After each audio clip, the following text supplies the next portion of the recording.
দুর্বল ব্যাংকে দেয়া ছাপানো টাকা ফেরত আসছে, বন্ড এবং বিল বিক্রি করে 2083 কোটি টাকা সংগ্রহ।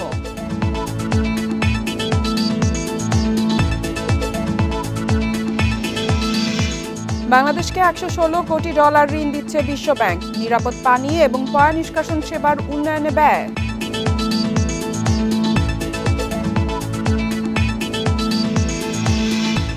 চালের দাম কেজি প্রতি বেড়েছে 7 টাকা, বাড়তি মুরগির বাজারও সরবরাহ বাড়ায় কমেছে সব সবজির দাম।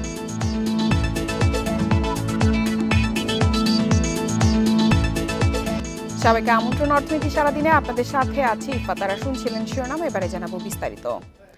টাকা ছাপিয়ে দুর্বল ব্যাংকগুলোকে দেয়া অর্থ সহায়তা বাংলাদেশ ব্যাংকে ফেরত আসা শুরু হয়েছে। ট্রেজারি ও বন্ডের পাশাপাশি নতুন বাংলাদেশ ব্যাংক বিল নিলামের মাধ্যমে উদ্বৃত্ত তারল্য থাকা ব্যাংক ও বাজার থেকে এরই মধ্যে তোলা হয়েছে 2083 কোটি টাকা। এর মাধ্যমে দুর্বল ব্যাংক ঘুরে দাঁড়াবে বলে আশা কেন্দ্রীয় ব্যাংকের। সরকার পরিবর্তন পরেই উঠে আসে ব্যাংক খাতের দুরবস্থার চিত্র। সংকট সমাধানে 22,500 কোটি টাকা ছাপিয়ে 6টি দুর্বল ব্যাংককে সহায়তা দেয় বাংলাদেশ ব্যাংক। এতে করে মূল্যস্ফীতি যেন না বাড়ে সেজন্য বাংলাদেশ বিল নামে নতুন বন্ড ছাড়া হয়, যার মাধ্যমে গ্যারান্টি চুক্তি নয় বরং নিজেই বাজার থেকে অতিরিক্ত তারল্য তুলবে বাংলাদেশ ব্যাংক। ট্রেজারি বিল ও বন্ডের নিয়মিত নিলামের পাশাপাশি বাংলাদেশ ব্যাংক বিল বিক্রি করেও বাজার থেকে টাকা তোলা হচ্ছে।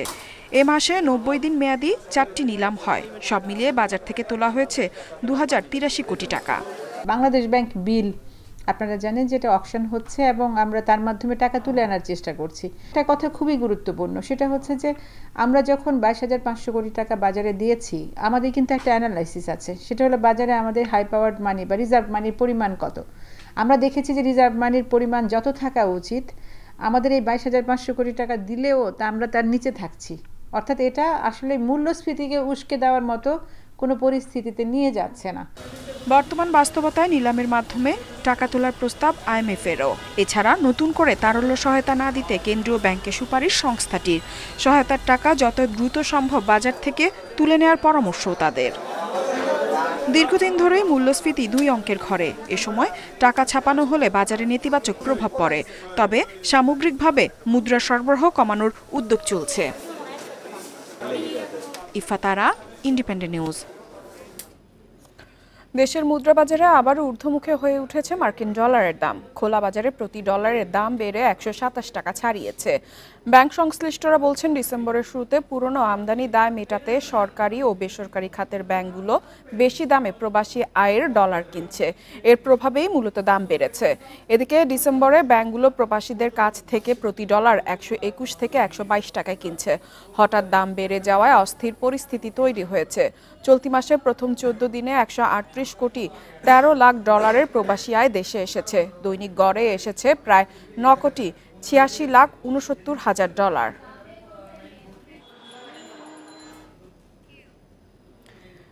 নিরাপদ পানি ও পয় নিষ্কাশন সেবার উন্নয়নে বাংলাদেশকে $116 কোটি ঋণ সহায়তা দিয়েছে বিশ্ব ব্যাংক। 3টি প্রকল্পের মাধ্যমে এই অর্থ দেয়া হবে। এই প্রকল্পগুলোর মাধ্যমে দেশের স্বাস্থ্যসেবা, পানি ও স্যানিটেশন সেবা বৃদ্ধি করা হবে এবং পরিবেশ বান্ধব ও জলবায়ু সহিষ্ণু উন্নয়ন অর্জনের সহায়তা হবে। এ বিষয়ে বিশ্ব ব্যাংকের বাংলাদেশ ও ভুটান অঞ্চলের কান্ট্রি ডিরেক্টর আব্দুল্লাহ শেখ বলেন, বাংলাদেশ জলবায়ু পরিবর্তনের প্রভাব থেকে সবচেয়ে বেশি ক্ষতিগ্রস্ত দেশগুলোর মধ্যে একটি এবং সামনে প্রচুর দূষণ সমস্যা রয়েছে। প্রতিটি খাতে জলবায়ু সহিষ্ণুতা বৃদ্ধি এবং দূষণের সমস্যা মোকাবেলা করা এখন গুরুত্বপূর্ণ উন্নয়ন অগ্রাধিকার। তিনি আরও বলেন, এই অর্থায়ন দেশের জনগণের জন্য স্বাস্থ্য, পানি এবং স্যানিটেশন সেবাগুলো পৌঁছে দেওয়ার পাশাপাশি একটি পরিষ্কার, জলবায়ু সহিষ্ণু এবং টেকসই উন্নয়নের ভিত্তি স্থাপন করবে।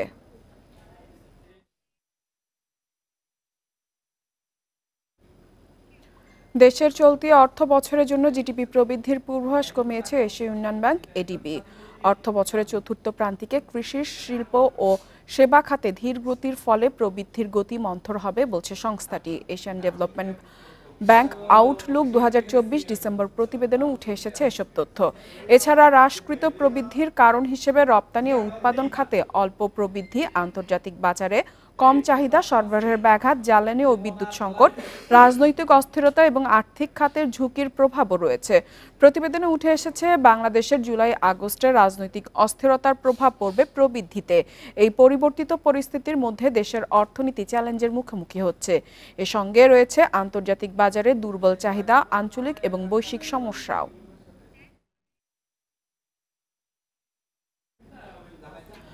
সাপ্তাহিক ছুটির দিনে রাজধানীর বাজারে চাল ও মুরগির দাম বাড়তি। সব ধরনের চালের দাম প্রতি কেজিতে বেড়েছে 6 থেকে 7 টাকা। এছাড়া ব্রয়লার মুরগি বিক্রি হচ্ছে 200 টাকায় আর সোনালী মুরগি 330 টাকায়। তবে স্বস্তি ফিরতে শুরু করেছে শীতকালীন সবজিতে। সপ্তাহের ব্যবধানে প্রায় সব ধরনের সবজির দাম করেছে 20 থেকে 30 টাকা।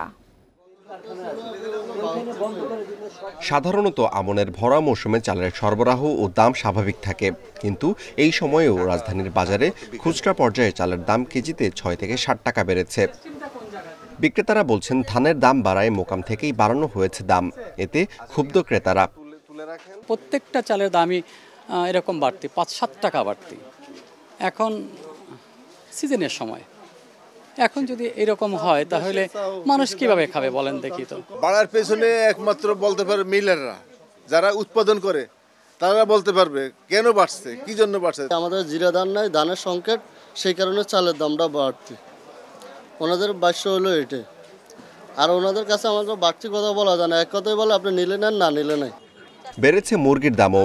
ব্রয়লার মুরগি বিক্রি হচ্ছে 200 টাকা কেজি দরে, আর সোনালী মুরগি 330 টাকায়। ক্রেতাদের দাবি সিন্ডিকেটের প্রভাবেই বেড়েছে দাম। আজকে কেজিতে বাড়ছে 20 টাকা 30 টাকা কেজিতে, বিক্রি করতে আছে সোনালী 330 টাকা 40 টাকা, ব্রয়লার 200 টাকা, 2-3 দিন আগে বিক্রি করছি 180 টাকা। দাম বাড়তে মালের আমদানি কম। কোন দিকে কোন জিনিসটা সাধারণ মানুষের জন্য সুবিধা করে দিছে বলেন?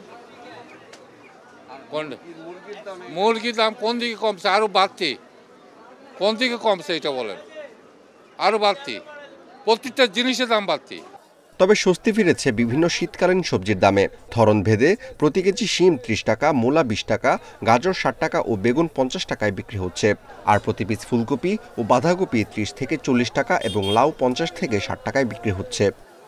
এক মাসের ব্যবধানে কাঁচা সবজি প্রতি কেজিতে 30-40 টাকা দাম কমে গেছে।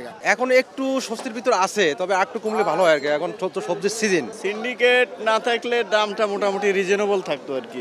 এদিকে সিন্ডিকেটের দৌরাত্মে এখনও বাজারে সয়াবিন তেলের সরবরাহ কম। দাম বাড়িয়ে প্রতি লিটার 175 টাকা করা হলেও দোকানে পাওয়া যাচ্ছে না 1 থেকে 2 লিটারের তেলের বোতল। Amirul Islam, independent news, Dhaka. স্বৈরাচারী সরকারের পক্ষ নিয়ে নিজ দপ্তরে কর্মকর্তাদের সমাবেশ করতে বাধ্য করেও বহাল তবিয়তে প্রাণী সম্পদ অধিদপ্তরের মহাপরিচালক ডক্টর রেজওয়ানুল হক।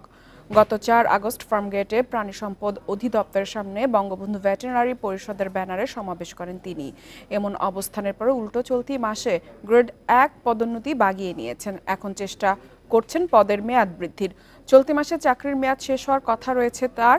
ছাত্র জনতার বিপক্ষে অবস্থান নেয়ার পরও কিভাবে গুরুত্বপূর্ণ পদে রয়েছেন এমন প্রশ্নে মৎস্য ও প্রাণী সম্পদ উপদেষ্টা জানান, নতুন করে আর মেয়াদ বাড়ানো হবে না। অভিযোগ আমলে নিয়ে ব্যবস্থা নেওয়া হচ্ছে বলেও জানান উপদেষ্টা। রিটায়ারমেন্টের সময় হয়ে গেছে, উনি রিটায়ারমেন্টে চলে যাচ্ছেন, কাজেই আমি আর ওনাকে শেষ মুহূর্তে করে আমরা এই ব্যাপারে ব্যবস্থা নিয়েছি এবং এই ব্যাপারে আলোচনা হয়েছে, ব্যবস্থা নিয়েছে, ফলে এটাকে আমি আলাদা করে বলতে চাই। পাকিস্তানের করাচি বন্দর থেকে পণ্য নিয়ে 1 মাসের ব্যবধানে দ্বিতীয় দফায় চট্টগ্রাম বন্দরে ভিড়তে যাচ্ছে জাহাজ। দুবাই ভিত্তিক কন্টেইনার জাহাজটি শুক্রবার সন্ধ্যায় বন্দরের জলসীমায় পৌঁছানোর কথা রয়েছে।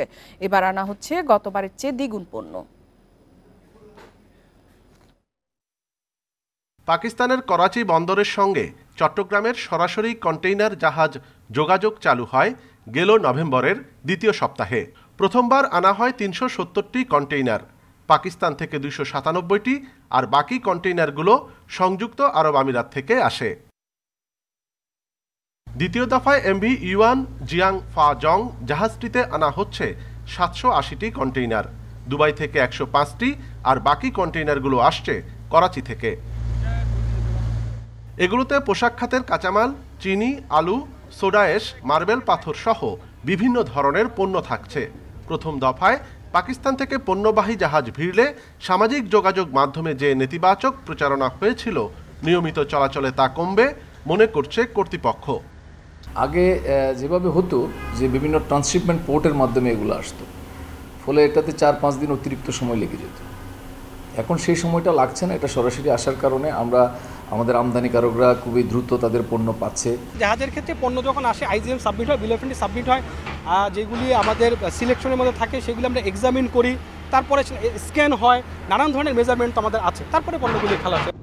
দুবাই ভিত্তিক কন্টেইনার জাহাজ পরিচালনাকারী সংস্থা ফিডার লাইন্স ডিএমসিসি নতুন এই সেবা চালু করে। বাংলাদেশে কর্ণফুলী লিমিটেডের সহযোগী প্রতিষ্ঠান রিজেন্সি লাইন্স লিমিটেড রয়েছে স্থানীয় প্রতিনিধি হিসেবে। কন্টেইনারের সংখ্যা বাড়ায় নতুন রুটে জাহাজের সংখ্যাও বৃদ্ধির আশা শিপিং সংশ্লিষ্টদের। আমাদের যারা ব্যবসায়ী আছেন তারা নতুন নতুন রুট খুঁজে বের করবে, সেটাই আমাদের কিন্তু স্বাভাবিক বিষয়। আন্তর্জাতিক যে অন্যান্য বাজার দরের থেকে হয়তো পাকিস্তানে এই মুহূর্তে সেই সকল পণ্যের দাম হয়তো তুলনামূলক কম ছিল, যে কারণে আমাদের যারা আমদানিকারক আছেন তারা সেখানে উৎসাহী হয়েছেন বলেই এই আমদানি ব্যাপকতাটা একটু বৃদ্ধি পেয়েছে। রুটম্যাপ অনুযায়ী প্রতি 38 থেকে 42 দিনে একবার আরব আমিরাত থেকে পাকিস্তান হয়ে চট্টগ্রাম বন্দরে আসার কথা জাহাজটির। Anupam Shil, independent news, Chittagong. Midwifery education প্রোগ্রামে 2 ব্যাচের মাধ্যমে 20 জন শিক্ষার্থীকে বৃত্তি দিচ্ছে বিকাশ। নিরাপদ মাতৃত্বের সেবা দেওয়ার লক্ষ্যে ভূমিকা রাখতে ব্র্যাক বিশ্ববিদ্যালয়ের সঙ্গে এই উদ্যোগে যুক্ত হয়েছে বিকাশ। মঙ্গলবার রাজধানীর মোহাম্মদপুরে আদাবর ক্যাম্পাসে এ বিষয়ে চুক্তি স্বাক্ষরিত হয়। নিজ নিজ প্রতিষ্ঠানের পক্ষে চুক্তি স্বাক্ষর করেন বিকাশের chief external and corporate affairs officer major general Sheikh Mohammad Monirul Islam এবং ব্র্যাক বিশ্ববিদ্যালয়ের ডিন লরা রেখেনবাগ।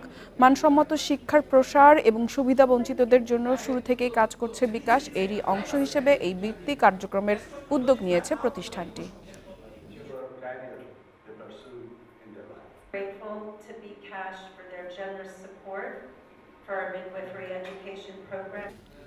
$3,500 টাকার সিসি ক্যামেরা কেনা হয়েছে 22,500 টাকায়। 700 টাকার প্রিন্টার টোনারের দাম দেখানো হয় 7 গুণ বেশি।